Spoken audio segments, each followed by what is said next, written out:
The Sustainable Development Goals are a new, universal set of goals, targets, and indicators that UN member states will be expected to use to frame their agendas and political policies over the next 15 years. This new set of SDGs includes 17 objectives that seek to improve the quality of life for everyone in our global community. Number 4 on this list is quality education, to ensure inclusive and equitable quality education and promote lifelong learning opportunities for all. One of the many organizations that strive to reach this goal is the nonprofit organization iEARN-USA. The mission of iEARN-USA is to enable young people worldwide working in collaboration and dialogue to make a meaningful contribution to the health and welfare of the planet and its people. Since 1988, iEARN-USA has pioneered the use of the Internet and other innovative technologies to engage youth worldwide in collaborative, project-based learning to address curriculum subjects and take action on global issues. Now let's hear from some of the iEARN staff themselves. Hi, I'm Tanya, and I'm the Executive Director of iEARN-USA. There was this awesome conference that was at the United Nations, and it was the Committee on Teaching about the United Nations, and I went and represented iEARN-USA and talked to different teachers around the country and different non-governmental organizations about these global goals and how teachers are getting involved with the global goals and all different kinds of organizations. So I was on a panel to really talk about how the education community can support quality education around the world, and we are putting things on our website, and we're continuing to figure out how we can support these goals, and just because they're going to be around until forever, but 2030 is one of the major benchmarks when we have to see what kind of progress we've made. And we hope with our work that we're helping to reach students around the world who wouldn't be able to connect online otherwise, to helping them with their education in the short term and the long term. Well, I think I've seen through iEARN that students who are part of the network, both here in the US and all over the world, having access online to other parts of the world drastically improves the education experience for that student.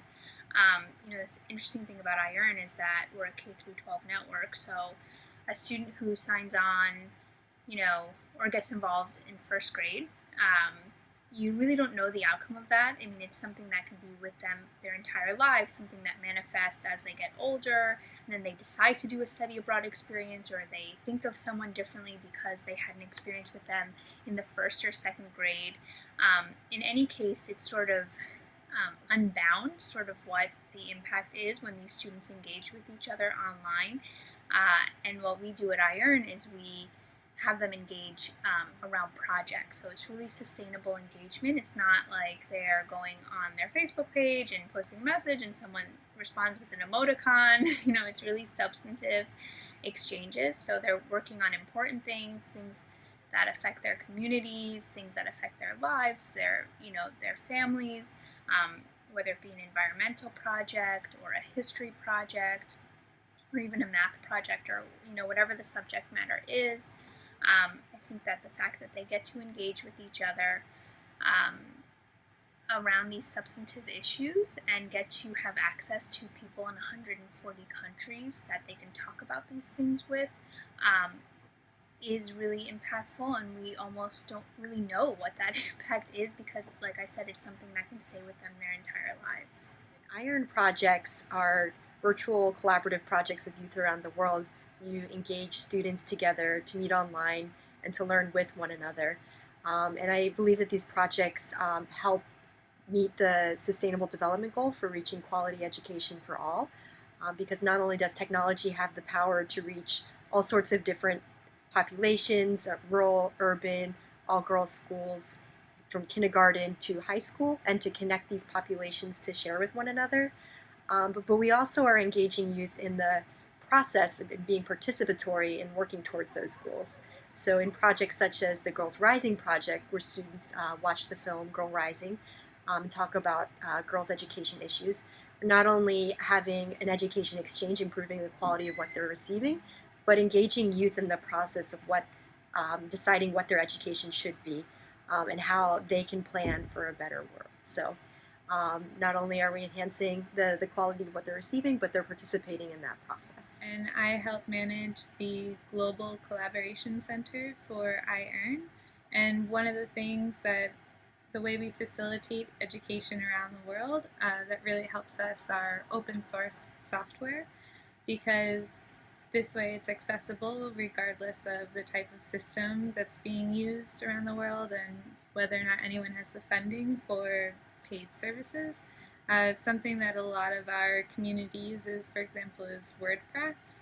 And one of the really great things about WordPress is that it separates its content from its display, and it's a really accessible database. So one of the initiatives we're working on right now is creating translations for all of our tutorials for the iEARN Collaboration Center.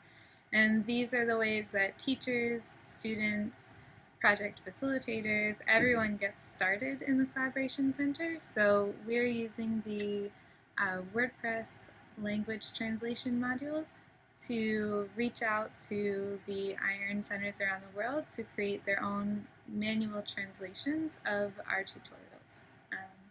That's been really helpful and will hopefully help us bridge the gap between English-centric education and really bring it to a lot of people who may not speak English as well.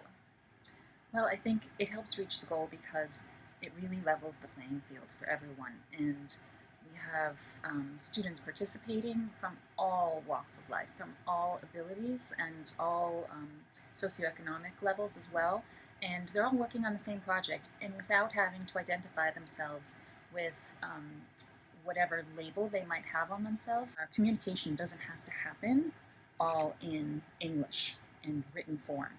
It can happen in any language. It can happen through art. It can happen through media. It can happen through whatever someone wants to do to express themselves. And that's another important part of this international education and kind of creating this conversation between students and teachers.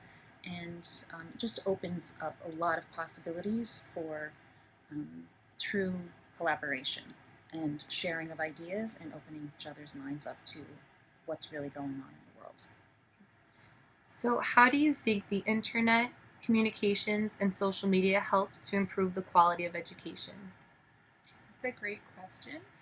I believe that it really expands the reach of education and exchange opportunities to youth who may never get those cross-cultural interactions and experiences in person. And then when you can blend those experiences with physical exchange, that's even more powerful. I had a really amazing opportunity to do that in one of the programs I worked on, where youth and educators were gaining photojournalism skills in the US, Pakistan, and Tajikistan. And at the end of the year, some of them came together in Tajikistan and met in person and shared their work.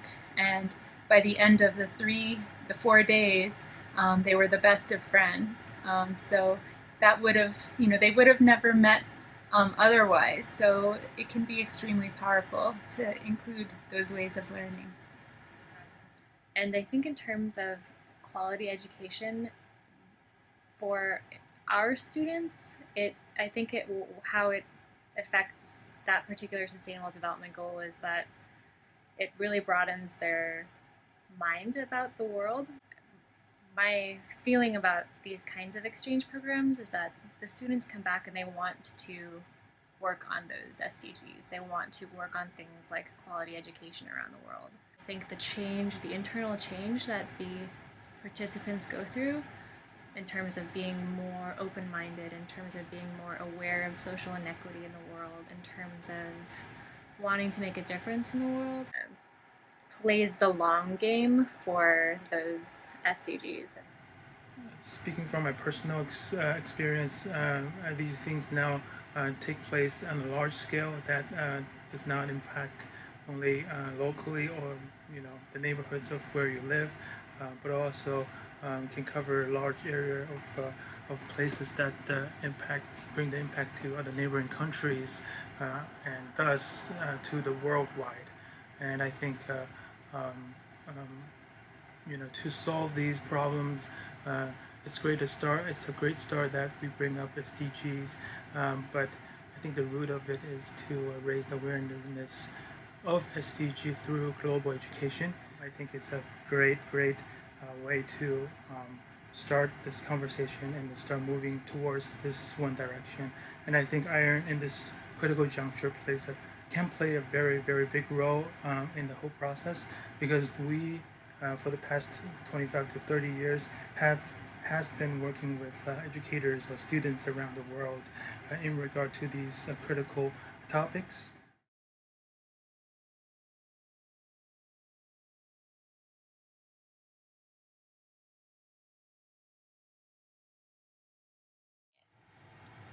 Yeah, I think it's a pretty amazing program. They come here for 1 year, but we've seen a huge impact being made. And so, although obviously there's a direct educational component with them being in a US school for 1 year, they also learn about community service, which is not usually very popular in the countries that they're coming from. They don't really know a whole lot about it before they get here. And they also learn a lot about leadership, and they take that back to their countries with them.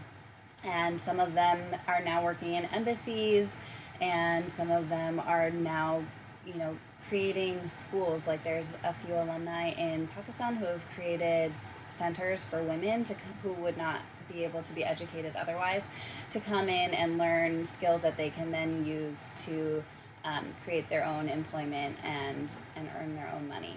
Yeah, and then there's a lot of indirect impacts as well, in terms of the way that that students, even outside of their formal education systems, are learning skills, real life skills, like leadership skills, but also project management skills and diplomacy skills, relationship building, again, community service skills, that we see them bring back to their community time and time again. And these voices of teenagers or young adults who maybe don't normally hold positions of power or influence in their communities are now the leaders and really the voices. And a great example is a young man who returned to his community in Sierra Leone, and even in the midst of everything that was happening in the last year with Ebola, and he was still able to apply for a small grant funding to work with the community, bring the young people and adults and elders together for this project to collectively, as a community, build a dam that provides, I think, clean water to around 7,000 people in this community now, that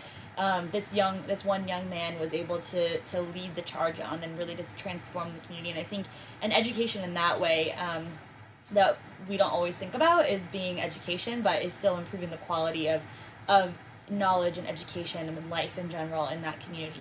He addressed an education concern from a very different standpoint. And so a lot of alumni go back and maybe open up tutoring centers or teach young children English, but he saw that there was a problem with young girls being able to get an education in Sierra Leone because they were having to stand outside all day to get water. And so instead of tutoring them, he thought outside of the box, and he was able to come up with this idea to build a dam so that they would be able to spend their time at school instead of waiting for water. So there are many different levels, I think, in terms of how the YES program has been able to impact education around the world.